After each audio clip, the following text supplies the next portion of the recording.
Welcome to Pindar Poetry. We hope you learned something new. In this video, I will show how to flush coolant system Dodge Avenger. Start by letting the engine cool completely, then secure the car on level ground and set the parking brake. Gather gloves, safety glasses, a drain pan, a funnel, new coolant, and a wrench. Keep a rag handy for spills and a container for old coolant to recycle. Work methodically, label hoses if needed, and follow the checklist to ensure a clean, safe coolant replacement. In this video, I will show how to flush coolant system Dodge Avenger.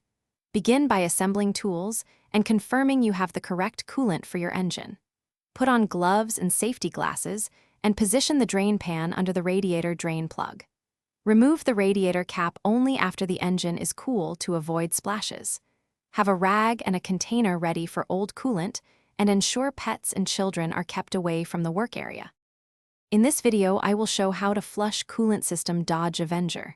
Quick recommendation: grab Little Tree's black ice to keep your car smelling fresh after messy jobs. It makes cleanup drivable and pleasant. If you're finding this walkthrough helpful, please subscribe and like so I can make more practical guides. Check the description for the link and other deals that I recommend for DIY car care. Now let's get back to the video. In this video, I will show how to flush coolant system Dodge Avenger.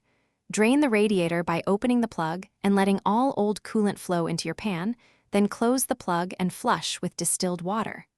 Reopen the drain to remove the water, then reinstall the plug and refill with the manufacturer-recommended coolant mixture.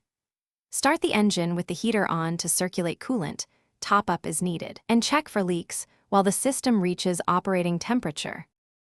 Thanks for watching. Consider subscribing if we helped you.